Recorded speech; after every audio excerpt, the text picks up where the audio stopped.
الحمد للہ وکفیٰ وسلام علی عبادہ الذین اصطفیٰ اما بعد فاعوذ باللہ من الشیطان الرجیم بسم اللہ الرحمن الرحیم یا ایہا الذین آمنوا قوا انفسکم واہلیکم نارا وقودها الناس والحجارہ علیہا ملائکۃ غلاظ شداد لا يعصون اللہ ما امرهم وهم يفعلون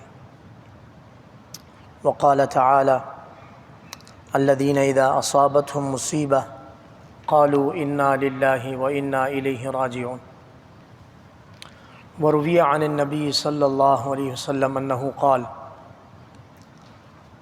ما من مسلم یصیب من نصب ولا وصب ولا هم ولا غم ولا حزن حتى الشوكة يشاكها إلا كفر الله بها خطاياه أو كما قال عليه الصلاة والسلام۔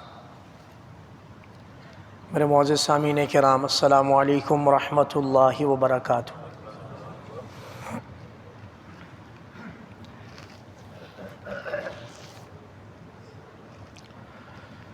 ہمارا دین اسلام تحمل اور برداشت کا دین ہے۔ ہر اعتبار سے مسلمان کو تحمل اور برداشت کو اپنے ہاتھ سے نہیں جانا چاہیے۔ جلد بازی میں منہ سے نکلنے والے الفاظ، جلد بازی میں انسان کے جسم سے صادر ہونے والے افعال، یہ بہت جلد ندامت کا ذریعہ بنتے ہیں۔ تحمل و برداشت نیکی میں بھی ہے اور پریشانی، مصیبت اور امتحان کے وقت بھی ہے۔ نیکی میں کس طرح ہے؟ سخت گرمی ہے اور باہر کا ٹمپریچر 40+ ہے، گھر میں اور آفس میں اے سی لگا ہوا ہے، مسجد تھوڑے سے فاصلے پر ہے، پیدل جائیں، سائیکل، بائک یا گاڑی میں جائیں تو گرمی کا سامنا کرنا پڑے گا۔ آگے مسجد میں اے سی ہے نہیں ہے، کولنگ ہے نہیں ہے۔ اب انسان کا جی یہ چاہتا ہے کہ یار نماز ہی تو ہے، چلو یہیں پڑھ لیتے ہیں، اچھا خاصا روم کول ہے۔ اب یہ نیکی پر تحمل اور برداشت کی کمی ہے۔ اللہ پاک نے نعمت سہولت دی، اس کا تقاضا یہ تھا کہ جب تک سکون میں تھے، آفس میں، گھر میں، اس سہولت سے فائدہ اٹھائیں۔ جب اللہ کی طرف سے منادی آواز لگا لے، آؤ اب ساری نیکی اور بھلائی مسجد میں، نماز میں، حی علی الصلاۃ، حی علی الفلاح، آؤ نماز کی طرف، آؤ کامیابی کی طرف۔ اب چاہیے یہ کہ سارے کام چھوڑ کر اللہ کے حضور جمع ہو جائیں، اور اس میں وہ ساری شرائط شامل ہیں جو میں اکثر کہتا رہتا ہوں۔ یعنی اندھا دھن یہ نہیں کہتا کہ بس اذان کی آواز آئی تو بھاگے آؤ، بلکہ اپنے آپ کو اس پیرامیٹر میں تولو۔ جان کو خطرہ تو نہیں ہے، کوئی شدید مرض لاحق تو نہیں ہے، یا مسجد جاتے ہوئے کوئی بہت بڑی مصیبت تو آن نہیں پڑے گی۔ ان سارے فلٹر میں سے آپ پاس ہو جائیں، ان سارے فلٹر میں سے آپ پاس ہو جائیں، اب پھر کوئی عذر نہیں بچتا کہ آپ اپنی جگہ پر رکے رہیں۔ اب بھی اگر مسجد آنے کا جی نہیں چاہے گا تو اس کا مطلب ہے تحمل اور برداشت کی کمی ہے۔ تحمل اور برداشت کی۔ دوسری طرف آ جائیں، پریشانی آ گئی، امتحان آ گیا، عام نچلی سطح کا اگر لفظ استعمال کروں تو مصیبت آن پڑی۔ اب دیکھنا یہ ہے کہ یہ جو پریشانی، مصیبت جو بھی آ گئی، جان پر آ گئی، مال پر آ گئی، اولاد پر آ گئی. یا آج کل کے زمانے میں اگر بات کروں تو بزنس پر آ گئی، پریشانی آ گئی، آؤٹ کم نہیں ہو رہا. اب دل کی کیا صورتحال ہے؟ آیا اللہ پاک سے رضامندی، خوشی، حمد و ثنا کا تعلق اسی طرح ہے یا اس میں کمی آ گئی؟ اللہ پاک سے تعلق کے جذبات مجروح ہو چکے ہیں یا اللہ کی رضا میں رضامندی آ گئی ہے؟ یا اللہ تو نے پہلے سیزن لگائے، اتنے سیزن لگائے کہ سمیٹنا مشکل ہو گیا، یا اللہ سیزن آف ہو گیا، کوئی بھی نہیں آ رہا. اب جو آپ کی انٹرنل فیلنگز ہیں، اس کے ساتھ جو آپ کے منہ سے نکلنے والے الفاظ ہیں، یہ آپ کے تحمل اور برداشت کو اس کے آشکار اور اس کا آئینہ ہے کہ آپ اللہ کے دربار میں کہاں کھڑے ہیں. موجودہ زمانے کی یہ مختصر نقشہ کھینچنے کے بعد چلتے ہیں نبی کریم صلی اللہ علیہ وسلم کے زمانے میں. ہمارا اصل تو وہی ہے، وہیں سے ہدایت، وہیں سے روشنی، وہیں سے دین آیا ہے. مکہ مکرمہ کے پہلے 40 سال انتہائی باعزت، پروقار، صادق اور امین کے بلند شگاف مرتبوں کے ساتھ. بات سمجھ آ گئی؟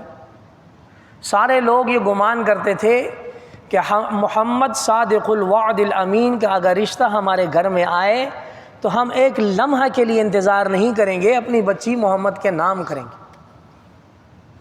اس طرح کی بلند سیرت کردار.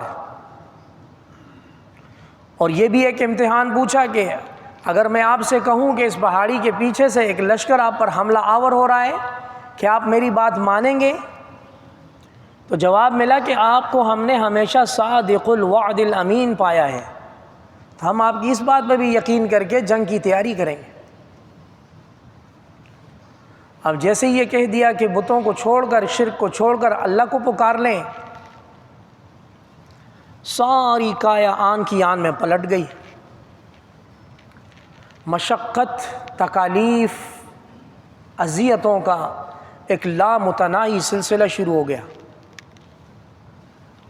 وہ محمد صلی اللہ علیہ وسلم جو عرب کا فخر تھے، اپنا حقیقی چچا ان کے لیے بولتا ہے تبا لک یا محمد، اے محمد الیاذ باللہ آپ کے لیے بربادی ہو. بات سمجھ آ رہی ہے؟ دونوں پہلو ہیں. دیکھیں 40 سال کیسے گزرے کہ دن بدن عزت میں، مرتبہ میں، توقیر میں اضافہ. اور جیسے ہی اللہ کی طرف دعوت کا نام لیا کہ لا الہ الا اللہ کہہ دو کامیاب ہو جاؤ گے، تو یکسر رویوں میں تبدیلی. اچھا یہ ختم نہیں ہو رہی، دن بدن اس میں اضافہ ہو رہا ہے. 3 سال حضور صلی اللہ علیہ وسلم نے خاموشی سے اپنے صرف فیملی ممبرز کو دعوت دی. 3 سال کے بعد کھلے عام دعوت دی. دھمکیاں ملی حضور کے نگہبان اور حضور کے جو نگران تھے، ان کے چچا جناب ابو طالب کو دھمکیاں ملی کہ اپنے بھتیجے کی سرپرستی سے دور ہو جاؤ. پھر آگے معاشی اور معاشرتی بائیکاٹ آیا. 3 سال تک مسلمانوں نے پتے کھائے شعب ابی طالب میں. تو یہ سارا دین اسلام کا تحمل اور برداشت کا عملی سبق ہے. ہم سے تو ٹھنڈے کمرے سے نکل کر ٹھنڈے مسجد نہیں آیا جاتا، حالانکہ دونوں جگہ ٹھنڈک ہے، درمیان میں راستہ گرم ہے صرف. اس میں بھی اللہ نے سہولت والی گاڑی دی ہے، اس میں بھی اے سی ہے. اور اللہ معاف کرے اس مقام سے کہ کبھی بھوک پیاس کی وجہ سے اگر پتے کھانے پڑ گئے جیسے اہل غزہ کھا رہے ہیں، تو دودھ کا دودھ، پانی کا پانی ہو جائے. اللہ پاک سے عافیت مانگنی چاہیے. اللہم عافنی فی جسدی، اللہم عافنی فی بدنی، اللہم عافنی فی دینی، اللہم عافنی فی دنیایا. یا اللہ مجھے میرے دین میں، میری دنیا میں، میرے جسم میں، یا اللہ مجھے عافیت عطا فرما. یہ دعائیں ہیں مسنون. لیکن اگر رب تعالیٰ کی طرف سے امتحان آن پڑا، طے ہو گیا بھائی اس بندے کو آزمانا ہے، ذرا پتہ چلے کھوٹا ہے یا کھرا ہے، کھوٹا ہے یا، یہ امتحان سے ہی پتہ چلتا ہے. صرف زبانی دعووں سے کچھ بھی نہیں حاصل ہوتا. ہم لاکھ دم برتے رہے یا اللہ ہم آپ کے تابعدار فرما بردار اور ہم آپ کے شکر گزار ہیں، اور لاکھ دم برتے رہے کہ نبی کریم صلی اللہ علیہ وسلم کی عزت اور ناموس پر ہم سب قربان ہیں، لاکھ زبانی دعوے کرتے رہیں، لیکن جب عملی میدان میں آن پڑے گی اس وقت ایسے دودھ کا دودھ اور پانی کا پانی ہو. تو اسلام تحمل اور برداشت کا مذہب ہے، درس بھی دیتا ہے. مکہ مکرمہ کے 13 سال تحمل و برداشت کے، پھر ہجرت کا مرحلہ آیا. آپ سب کے علم میں ہے نبی کریم صلی اللہ علیہ وسلم نے مکہ مکرمہ اور بیت اللہ کے لیے فرمایا ما احبک الی ھذا، ہائے کاش تو کتنا پیارا اور کتنا محبوب شہر ہے جس میں میں نے رہائش اور سکونت اختیار کی. ولولا قومی اخرجونی عنک، کاش کہ میری قوم مجھے یہاں سے ہجرت پر مجبور نہ کرتی. لما سکنت غیرک، اے مکہ میں تیرے علاوہ کہیں اور گھر نہ بناتا. یہ محبت کا لیول ہے مکہ مکرمہ سے، اور ہر انسان کی گھٹی میں اس کے آبائی گاؤں کا اسی طرح کا تعلق ہوتا ہے.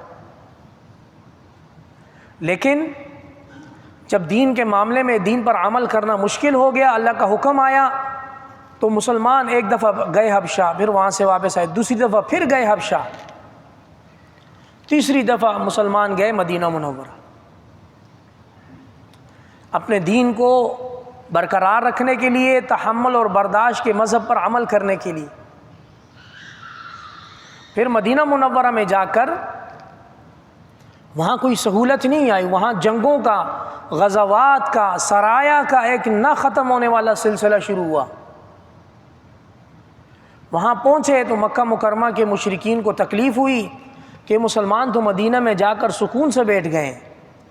چنانچہ انہوں نے اہل مدینہ کو دھمکیاں دیں، ان کی بکریاں چرائیں، ان کے چرواہوں کو زخمی کیا، اور تیاری کر کے ایک بار کا حملہ کرنے کی کوشش کی کہ ہمارے پاس معیشت اتنی مضبوط ہو جائے کہ ہم مدینہ منورہ کے مسلمانوں کو ان کے پناہ دینے والوں کے ساتھ ختم کر دیں، جس کے نتیجے میں غزوہ بدر پیش آئے. اسلام تحمل و برداشت کا مذہب. اب تک اسلام مغلوب تھا، غزوہ بدر کے بعد اللہ پاک نے اسلام کو غالب کیا. 70 بڑے بڑے سرغنہ مارے گئے اور اتنے ہی قید ہو کر آئے. اب قیدی جب بن گئے، اب مسلمانوں کی باری، بدلہ لینے کی باری تھی. یہاں پر بھی اسلام تحمل و برداشت کا درس دیتا ہے. یہ کوالٹی ہے اسلام کی. 13 سال مغلوب رہے، مشقتیں برداشت کیں، تکالیف برداشت کیں، یعنی وہ آگ کے انگارے بلال حبشی کے جسم پر ٹھنڈے ہوئے، وہ ریت کی تپش سیدنا خباب بن الارت کے جسم پر ٹھنڈی ہوئی وہ ریت. اب جب قیدی ان کے ہاتھ میں آئے 70 بڑے بڑے، اب جوش تھا، ولولہ تھا، لیکن اسلام کی سیرت نے، اس عظیم مسلمانوں کی سیرت نے یہ کر کے دکھایا کہ اسلام اپنے جذبات کی تسکین کا نام نہیں ہے کہ میرے دل میں یہ آ رہا ہے یہ کیا جائے، میرا جی یہ چاہتا ہے یہ کیا جائے. نہیں، اللہ اور اس کا رسول کیا چاہتا ہے وہ کیا جائے. چنانچہ ان 70 کو قیدی بنانے کے بعد فدیہ لے کر، تعلیم دے کر یہ طے ہوا کہ ایک قیدی مدینہ منورہ کے 10 مسلمانوں کو پڑھائے گا، مدینہ کے لوگوں کو تعلیم دے گا، اور پھر جرمانہ ادا کرے گا، پھر رہا کیا جائے گا. اور اس میں بڑے قریبی مسلمان تھے، حضور صلی اللہ علیہ وسلم کے حقیقی چچا جناب عباس، حضرت عمر ابن خطاب کے قریبی رشتہ دار، حضرت علی ابن طالب کے بھائی، یہ سارے جنگی قیدی تھے. لیکن تحمل و برداشت کا ایسا سبق دیا دنیا کو کہ دین اسلام کی تعلیمات کو بلند کیا، اپنے جذبات کو نیچے رکھا۔ اس سارے پس منظر اور سبق آموز واقعات کے بعد ہم اپنی دنیا میں آتے ہیں آج کل کے دور میں۔ سنیں احادیث، چند احادیث ترمذی شریف کی ہیں، چند بخاری اور مسلم کی ہیں۔ ما من مسلم یصیب من نصب ولا وصب ولا غم ولا حزن ولا ہم حتی الشوکۃ یشاکها الا کفر اللہ بها خطایا۔ کوئی مسلمان ایسا نہیں ہے جس کو کوئی پریشانی لاحق ہو، کوئی امتحان یا عام لفظ میں کوئی مصیبت لاحق ہو، تھکن کی مصیبت، مشقت کی مصیبت، غم پہنچنے کی مصیبت، یہاں تک کہ اس کو ایک معمولی کانٹا چبھ جائے۔ کیسے حضور صلی اللہ علیہ وسلم کے الفاظ ہیں، یہاں تک کہ مسلمان کو ایک کانٹا چبھ جائے اور اس پر صبر کرے، یا اللہ تیری مرضی، یا اللہ پریشانی پہنچنے کے بعد ہے، پریشانی پہنچنے سے پہلے تمام احتیاطی تدابیر اختیار کرنا یہ دین اسلام کی ڈیمانڈ بھی ہے اور عقل مندی بھی ہے۔ اعقل و توکل، اپنے اونٹ کو پہلے رسی سے باندھ پھر اللہ پر توکل کر۔ ہاں، اونٹ کو باندھنے کے بعد رسی پر توکل نہ کر کے رسی سے میں نے باندھ دیا رسی بچائے گی، رسی باندھ، رسی سبب ہے، بچائے گا اللہ۔ تمام احتیاطی تدابیر کے بعد اگر انسان کو ایک کانٹا بھی چبھتا ہے اور وہ اس پر صبر کرتا ہے، اللہ رب العزت اس ادنی مصیبت پر اس کے گناہ معاف فرماتے ہیں۔ مسلمان کا سودا گھاٹے کا ذرا برابر گھاٹے کا سودا نہیں ہے۔ اس ایک مسلمان کی اللہ کے دربار میں بہت اہمیت ہے۔ افسوس یہ ہے کہ اس انسان نے، اس ایک فرد نے غلط کام انجام دے کر اپنی نگاہ میں، اپنے معاشرے میں، اللہ کی نگاہ میں اپنی قیمت کو زمین بوس کر دیا، ورنہ اللہ رب العزت بہت شکر گزار ہے۔ وَكَانَ سَعْيُكُمْ مَشْكُورًا، اللہ پاک فرمائیں گے دنیا میں آپ کی جتنی محنت مشقت کی وہ ساری مشقت ہمارے ہاں اس کی بڑی قدردانی ہے۔ ہم آپ کو شراباً طہورا، پاکیزہ شراب پلائیں گے، آج ہم آپ کو جنت میں داخل کریں گے اور جنت کے تمام جتنا بھی نقشہ ہے اس سے ہم آپ کو واقف کریں گے، گویا کہ آپ جنت کے ہی باسی ہیں۔ کسی نئی جگہ پر جا کر انسان حیران ہوتا ہے نا، کہاں آ گیا۔ اگر وہ ویل ڈیولپڈ سوسائٹی ہو تب بھی اس کو بورڈ پڑھنے پڑتے ہیں، بھائی کہاں سے رائٹ کہاں سے لیفٹ جانا ہے۔ لیکن اللہ کو پاک فرماتے ہیں وَيُدْخِلُهُمُ الْجَنَّةَ عَرَّفَهَا لَهُمْ، اللہ اپنے بندوں کو جنت میں داخل کر کے جنت کو ان کے لیے ویل نون بنائے گا، جیسے کہ وہ جنت کے ہی رہائشی ہیں۔ ان عظم البلاء عظم الاجر وان عظم الاجر عظم البلاء، جتنی بڑی آزمائش امتحان آئے گا اجر بھی اس کا اتنا ہی بڑا ہوگا۔ کیسے؟ فمن رضی اللہ فلہ الرضا ومن سخط فلہ السخطاء، پریشانی میں، مصیبت میں، امتحان میں اللہ رب العزت اپنے نیک بندوں کو ہی مبتلا کرتا ہے۔ چند جمعے پہلے شاید میں نے یہ بات کی تھی، ہم کوئی برتن خریدنے جاتے ہیں، خاص طور پہ مٹی والا برتن، تو اس کو بجاتے ہیں کہ یار یہ آگ میں پکا ہوا ہے یا نہیں، جس برتن کی کھنکار ہو، پکا ہوا ہو، ہم اس کو انتخاب کرتے ہیں۔ پھر وہ شعر کے دانہ خاک میں مل کر گل و گلزار ہوتا ہے۔ تو اللہ رب العزت جب مخلوق میں سے کسی بندے کا انتخاب کر کے اس کو امتحان میں ڈالتے ہیں تو ایسا نہیں اللہ اس سے بغض اور اس سے غضب رکھتے ہیں، اللہ اس سے محبت رکھتے ہیں۔ ہاں، وہ امتحان واقعی اس کا امتحان ہوتا ہے کہ آیا وہ اللہ سے راضی ہے امتحان میں یا اللہ سے ناراض ہے۔ امتحان میں جو اللہ سے راضی ہو گیا اللہ اس سے راضی ہوگا۔ امتحان میں جس نے غلط باتیں، غلط جذبات کا اظہار کر دیا کہ اے اللہ میں ہی ملنا تھا تجھے، میری ہی گاڑی چھننی تھی، میری ہی بائک اور موبائل چھننا تھا، میرے ساتھ ہی ٹریجڈی ہونی تھی، اس طرح کے اگر ناشکری والے الفاظ خدا نخواستہ نکل گئے تو ان سے توبہ استغفار کرنے کی امتحان میں جو اللہ سے راضی رہا اللہ اس سے راضی، اور امتحان میں اگر کوئی اللہ سے ناراض ہو کے ناشکری والے الفاظ کہہ دیا اللہ اس سے ناراض۔ بڑے امتحانوں میں ایک امتحان قریبی رشتہ دار اولاد کی وفات ہوتی ہے۔ اللہ پاک سب کو اس امتحانوں میں کامیاب کر دیں، یہ آ جاتا ہے دنیا میں، اللہ خیر فرما دے۔ بعض لوگ کامیاب ہو کر اپنے والدین کو دفنا چکے اور بعض انتظار میں ہیں، بعض لوگوں کی اولادوں کو اللہ نے سہولت عافیت سلامتی دی اور بعض اپنی اولادوں کو رخصت کر چکے۔ یہ حقیقت ہے، اس سے آنکھیں نہیں چرائی جا سکتی۔ حدیث کا مفہوم ہے اللہ پاک ان فرشتوں سے جو کسی قریبی رشتہ دار کی روح کو لے کر آتے ہیں، مثلا کسی بچے کی روح کو قبض کیا، اللہ پوچھتے ہیں قبضتم ولد عبدی، میرے بندے کے بیٹے کی روح کو تم لوگوں نے قبض کر دیا؟ فیقولون نعم، جی ہاں یا اللہ کر دیا۔ اللہ پاک سب کچھ جاننے کے باوجود دوبارہ پوچھتے ہیں قبضتم ثمرۃ فؤاد عبدی، میرے بندے کے دل کے ٹکڑے کو روح قبض کر دی، میرے بندے کے جگر گوشے کی روح قبض کر دی؟ فیقولون نعم، جی اللہ ہم نے ایسے ہی کر دیا۔ پھر اللہ پوچھتے ہیں ما قال، میرے بندے نے کیا کہا؟ قال حمدک واسترجع، یا اللہ اس نے آپ کی بڑائی بیان کی اور انا للہ و انا الیہ راجعون کہا۔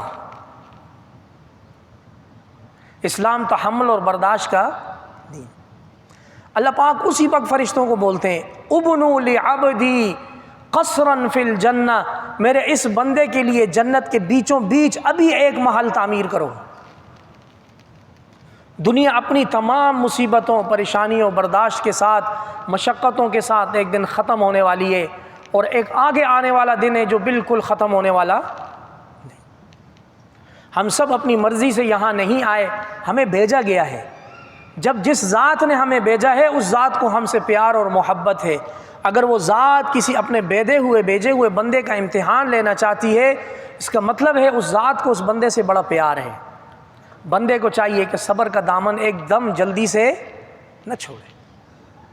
اللہ کریم دین کے سارے معاملات میں A to Z، دین کے سارے معاملات میں ہمیں تحمل اور برداشت پر عمل کرنے کی توفیق عطا فرمائے۔ چھوٹی بڑی پریشانیوں مصیبتوں آزمائش سے اللہ پاک ہمیں نجات عطا فرمائے۔ خاص طور پر اہل غزہ کے معاملے میں یا اللہ ہمیں دانش مندی کے ساتھ بہترین فیصلے کرنے کی توفیق دے دے، اور جو ملک پاکستان کی معاشی معاشرتی سیاسی صورتحال ہے یا اللہ اس میں بھی ہمیں صبر اور تحمل کے ساتھ عمل کرنے کی توفیق عطا فرمائے۔ وآخر دعوانا ان الحمد للہ رب العالمین۔ سنتیں ادا کیجیے۔